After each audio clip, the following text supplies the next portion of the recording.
Hello అండి, ఈరోజు రేషాస్ కిచెన్లో నేను మటన్ కర్రీ ఎలా తయారు చేయాలో చూపిస్తాను. ఎంతో టేస్టీగా ఉండే మటన్ కర్రీ జీడిపప్పుతో చేసుకున్నామంటే చాలా బాగుంటుందండి. దాని తయారీ విధానం, దానికి కావాల్సిన పదార్థాలు చూపిస్తాను. ముందుగా మనం ఒక బౌల్లో 1/2 kg మటన్ తీసుకున్నాను. ఇది ఒక 3 times మనం శుభ్రంగా వాష్ చేసి దీనికి కావాల్సిన పదార్థాలు మనం కలుపుకోవాలి.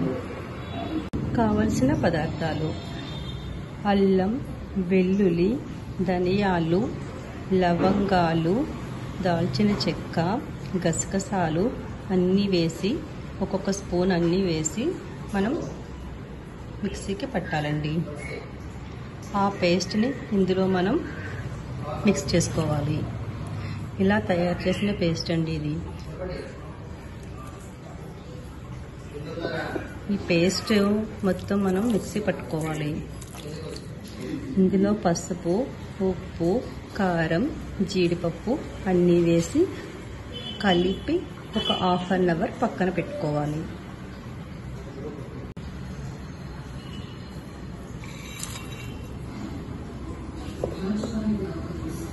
ఇప్పుడు మనం 2 spoons కర్డ్ కూడా యాడ్ చేయాలండి.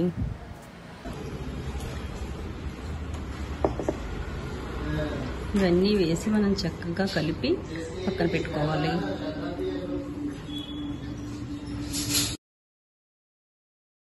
కలిపినవన్నీ ఒక 1/2 hour ఇలా మూత పెట్టి పక్కన పెట్టుకోవాలి.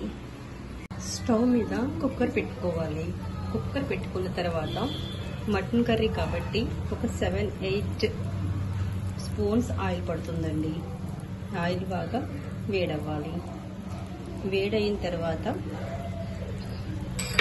ఇందులో ఒక 2-3 ఆనియన్స్, మన గ్రేవీని బట్టి, మాకైతే పెద్ద ఆనియన్స్ 2 ఆనియన్స్ సరిపోయాయండి. కావాలంటే గ్రేవీ బాగా ఉండాలి అనుకుంటే ఒక 4 ఆనియన్స్ వేసుకోవాలి.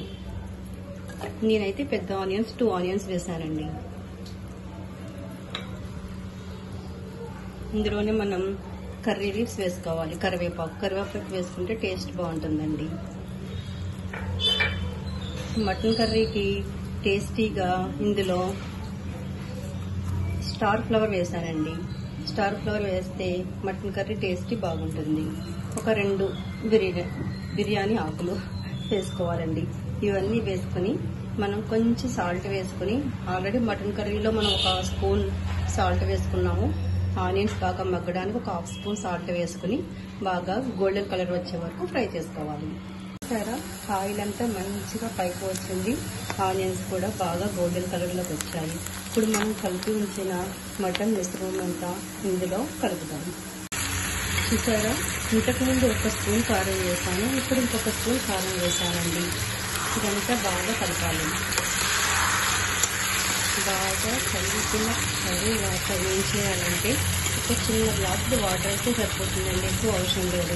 ఒక 3 whistles మనం రానిస్తే సరిపోతుంది. హైదరాబాద్ లాంటి ప్లేస్లో మటన్ చాలా స్మూత్గా ఉంటుంది. 3 whistles సరిపోతుంది. అది వేరే ప్లేసెస్లో హార్డ్గా ఉంటే కనుక ఒక 5-6 whistles పెట్టుకోవాలి. నేను కారం 2 spoons వేసానండి. కారం ఎక్కువ తినేవారు వాళ్ళ ఇష్టాన్ని బట్టి కారం చేసుకోవాలి. ఒక 3 whistles పెట్టిన తర్వాత మన కర్రీ ఎలా ఉందో చూద్దాం. మటన్ మగ్గుతుందండి. దీనికి కావాల్సినవి ఇందులో వేయవలసి మళ్ళీ ఒకసారి చెప్తాను చూడండి. అల్లం, వెల్లుల్లి, ధనియాలు, గసగసాలు, లవంగాలు, దాల్చిన చెక్క, ఒక్క ఇలాచి, ఇవన్నీ వేసి చక్కగా మనం మిక్సీ మెత్తగా పట్టుకుని జీడిపప్పుతో మటన్ కర్రీ చేసుకున్నామంటే ఆ టేస్ట్ చాలా బాగుంటుందండి. ఈ మధ్యన గసగసాలు అందరూ వేయడం లేదు. మటన్ కర్రీలో గసగసాలు ఒక్క చిన్న స్పూన్ తగిలితే ఆ టేస్ట్ చాలా బాగుంటుందండి. ఆహా అనిపించే జీడిపప్పు మటన్ కర్రీ రెడీ. తినే కొద్దీ తినాలనిపించే టేస్టీ కర్రీ ఫ్రమ్ రేషాస్ కిచెన్.